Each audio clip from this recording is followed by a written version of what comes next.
மொத்த வலியையும் தளபதி விஜய் உள்ள மறைச்சுக்கிட்டு, வெளிய ரொம்ப போலியா வந்து சிரிச்சுக்கிட்டு இருக்காரு. அத பத்தி தான் இந்த வீடியோல நம்ம டீட்டெயிலா வந்து பார்க்க போறோம்.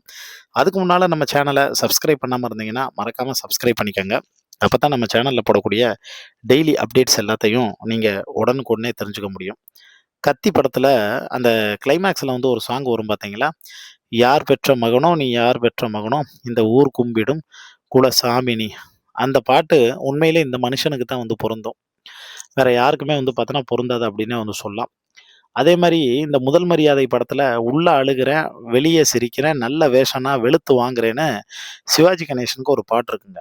அந்த பாட்டுல இருக்கக்கூடிய வரிகளும் இப்ப தளபதி விஜய்க்கு வந்து பொருந்தும். ஏன்னா, ஒரு மனுஷன் வந்து இன்னைக்கு தமிழ்நாட்டோட முதலமைச்சர் ஆயிட்டாரு. அ மிகப்பெரிய பதவியில, பொறுப்புல வந்து பார்த்தா வந்திருக்காரு. ஆனா, அத முழுசா கொண்டாட, அனுபவிக்க பக்கத்துல அவரு கூட ரொம்ப நெருக்கமா தாய் தகப்பன் இல்ல, மனைவி இல்ல, பிள்ளைங்க இல்ல. எல்லாருமே அவங்கள விட்டுட்டு வந்து பார்த்தோன்னா வந்து போயிட்டாங்க. ஏதேதோ ஒரு காரணத்தினால, ஏதேதோ ஒரு சூழ்நிலையினால, ஏதேதோ ஒரு சுயநலத்தினால எல்லாருமே அவங்கள விட்டு வந்து பிரிஞ்சாலும், இந்த மனுஷன் இப்ப முழுக்க முழுக்க முன் வச்ச கால பின் வச்சிடக்கூடாது. ஒரு கமிட்மெண்ட் வந்து குடுத்தா, அந்த கமிட்மெண்ட்ட ரொம்ப கரெக்ட்டா வந்து பார்த்தோன்னா ஃபாலோ பண்ணணும். அதுக்கு ரொம்ப டெடிகேஷனா வந்து இருக்கணும். நம்ம மக்கள் நம்ம மேல உயிரையே வந்து வச்சிருக்காங்க. அவங்களுக்கு திருப்பி ஏதாவது வந்து ஒரு விஷயம் பண்ணுங்கிறதுக்காக மட்டும் தான் இவர் முழுக்க முழுக்க அரசியலுக்கு வந்தது.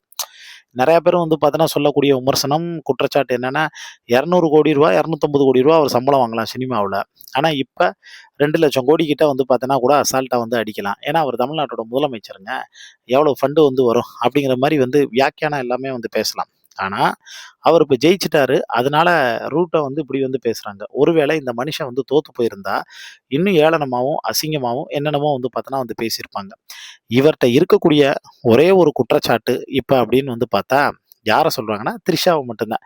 அதுவும் கூட தளபதி விஜய் யாரும் வந்து திட்டுறதே இல்ல. த்ரிஷாவ தான் எல்லாருமே திட்டுறாங்க. "ஏப்பா யாரும் விஜய திட்ட மாட்டேங்கிறேன்னா, அவரு எங்க அண்ணாப்பா. எங்க அண்ணன எப்படி நாங்க போய் வந்து திட்டுவோம்? அது என் புள்ளைய எப்படி போய் வந்து திட்டுவோம்?" அப்படின்னு முழுக்க முழுக்க இந்த மனுஷனுக்கு எல்லாருமே ஆதரவா தான் வந்து பேசுறாங்க. ரமணா படத்துல கேப்டன் விஜயகாந்த் வந்து அந்த அவர் யாருன்னு வந்து கேட்டு, அந்த college student national college student எல்லாத்தையும் அடிச்சு வெளுத்து வாங்கும்போது, யாருமே பேர வந்து சொல்ல மாட்டாங்க. கடைசியா அந்த கமிஷனர் சொல்லுவாரு, "யார்யா அவரு? எனக்கே அவர வந்து பார்க்கணும் போல வந்திருக்கு." அப்படிங்கிற மாரி வந்து சொல்லுவாங்க.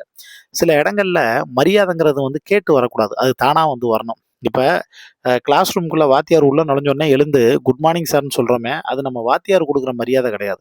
நாம மரியாதை உள்ளவன்னு காட்டிக்கிறதுக்கான வந்து அடையாளம். அதே மாரி இந்த மனிதனுடைய பண்பு நம்ம எல்லாரையும் வந்து வியக்க வைக்குது. இவர்கிட்ட வந்து நெறைய கத்துக்க வேண்டிய விஷயம் இருக்கு அப்படின்னு தான் வந்து தோணுது. அதாவது அந்த பெரிய வெப்பன் வந்து ஒண்ணு இருக்கு அவர்கிட்ட. அதுதான் அந்த சைலன்ஸ். அதாவது இந்த "வாத்த பிடிச்ச நாய் வேட்டைக்கு உதவாது" அப்படிம்பாங்க. குறைக்கிற நாய் கடிக்காதும்பாங்க. வட வட வட வடன்னு வந்து பார்த்தேன்னா வந்து அதாவது அதிகமா பேசிட்டு இருக்கிறத விட, உலகத்தின் தலைசிறந்த சொல் செயல்னு வந்து ஒண்ணு சொல்லுவாங்க. அந்த செயல அந்த மனுஷன் வந்து பார்த்தோன்னா கரெக்ட்டா பண்ணிட்டு இருக்காரு. எங்க பேசணுமோ, அங்க வாய தொறந்து வந்து பேசுனா போதும் அப்படிங்கிறதுல ரொம்ப தெளிவா வந்திருக்காரு. இந்த ஒரு பழமொழிய தொட்டு ஒரு கதை ஒண்ணு சொல்லுவாங்க.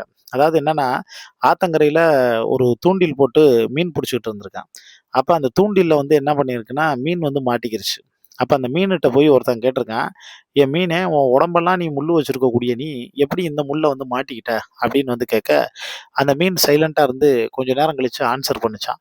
"வாய திறந்தேன் அதனால மாட்டிக்கிட்டேன்னுச்சாம்." அதனால எந்த இடத்துல வாய திறக்கணும், எப்ப என்ன பேசணும் அப்படிங்கிற அந்த விஷயத்த சரியா தெரிஞ்சாலே, முக்காவாசி கிணற வந்து தாண்டிடலாம்னு சொல்லுவாங்க. பாரத பிரதமர் நரேந்திர மோடி 15 வருஷம் கிட்டத்தட்ட அந்த டாஸ்க் வந்து ஓடிக்கிட்டு இருக்கு. இப்ப வரைக்கும் அவர் வந்து எந்த பத்திரிக்கையாளரையும், எந்த மீடியாவையும் சந்திச்சு வந்து பேசினது கிடையாது. இப்ப கூட சிடி நிர்மல்குமார் வந்து சொல்லும்போது, முதல்வர் மீடியாவ சந்திக்கணும்னு ஏதாச்சும் வந்து ரூல்ஸ் இருக்கா என்ன? அவரு மேண்டேட்டரியா வந்து இது பண்ணணும்னு ஏதாவது புரோட்டோகால் இருக்கா என்ன? அது விடுங்க. அவரு செயல்ல வந்து பார்த்தோன்னா வந்து செய்றாரு. ஒரு காலகட்டத்தில மீடியா ரொம்ப நடுநிலைமையா இருந்துச்சு. அவர் வந்து மீட் பண்ணாரு. இப்ப அப்படி இல்லையே. இது எல்லாமே தலைகீழா வந்து மாறிடுச்சு. அப்படிங்கிற வந்து ஒரு விஷயம். இப்ப தளபதி விஜய் வந்து மீடியாவ அவாய்ட் பண்றதுக்கு மெயின் ரீசன் முக்கியமான வந்து காரணம் ஒண்ணே ஒண்ணு தான். சங்கீதா, த்ரிஷா இந்த விவகாரம் வெளியில வந்ததுனால தான் அவர் மோஸ்ட்லி வந்து பார்த்தோன்னா அவாய்ட் பண்ண ஆரம்பிச்சிருக்காரு. அதுக்கு முன்னாடி கூட சில இடங்கள்ல அவரு அப்பப்போ மீடியாவுக்கெல்லாம் வந்து பார்த்தோன்னா பேட்டி குடுக்க ஆரம்பிச்சிருந்தாரு. ஆனா எப்ப இந்த விஷயம் வந்து பார்த்தோன்னா வெளியில வந்துச்சோ 3 விஷயம். ஒண்ணு இந்த கரூர் விவகாரம், அதுக்கப்புறம் சங்கீதா வந்து குடுத்த அந்த அலிகேஷன் இது எல்லாமே தொடர்ந்து வெளியில வர ஆரம்பிச்சதுக்கு அப்புறம் தான் அந்த மனுஷன் மோஸ்ட்லி டோட்டலா வந்து பார்த்தோன்னா, இந்த மீடியா எல்லாத்தையும் அவாய்ட் பண்ண ஆரம்பிச்சாரு. எல்லாத்தையும் தாண்டி ஏதோ ஒண்ணு செய்யணும்னு வந்திருக்காரு. செய்யணும்னு வந்திருக்கக்கூடிய மனுஷன், உள்ளுக்குள்ள பயங்கர வந்து வலி இருக்கு. நம்ம பிராக்டிகலா எடுத்துக்கிட்டோம்னா, அவர் ரொம்ப சொகுசாவே இருக்கலாம், ஜாலியா இருக்கலாம், ஹேப்பியா இருக்கலாம், சந்தோஷமா வந்திருக்கலாம்.